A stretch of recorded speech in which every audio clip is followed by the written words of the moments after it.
Javier, okay, this is fantastic. I love the YouTube video. This is really great. Now, and then your process book is looking fantastic. Now, excuse me.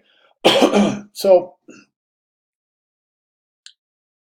as far as the only thing I'm really seeing that I'm questioning in the video is this. I think everything is really done well. I love the fact that you prototyped out the goggles and you're using the little police car as a model. This is exactly how it's done, Javier. Exactly how it's done. You would build a prototype out of cardboard, just like him. So you have ideas and something tangible with those ideas instead of just the thought process, right? So this is fantastic. Now, we talk about using found items and things like Legos and stuff like that to build little prototypes.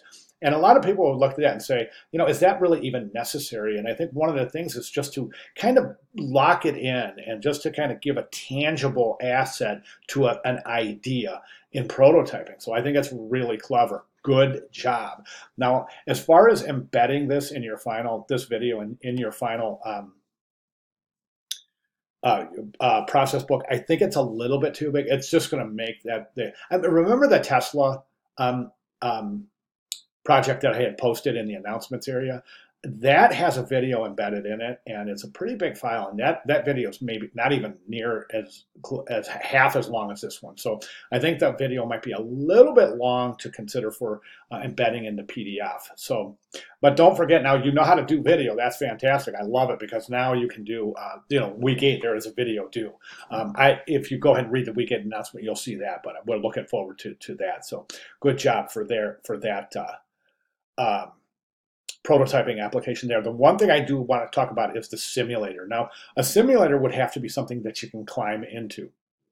The way I understand the simulator as you have presented it is it's still just something that you're looking at and not experiencing.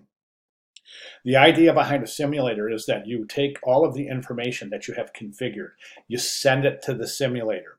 The simulator will load a program based on your choices.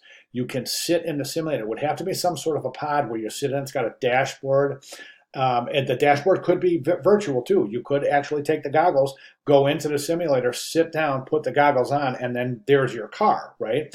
The program will then allow you to drive the car and actually feel the road bumps and feel the friction on the road or their lack of, etc. So you have an idea of the simulator. The simulator really should be experienced from the driver's perspective instead of a third person's perspective. Do you see what I'm saying? So that's my only question. And if I'm following it right, I know that some parts of the video it was windy and it was a little bit difficult to understand. So I hope I got it right. I think I did. But I just want to commend you for taking the incentive to create the video and really take this prototyping and deep dive immersion technique to the next level, which you have done.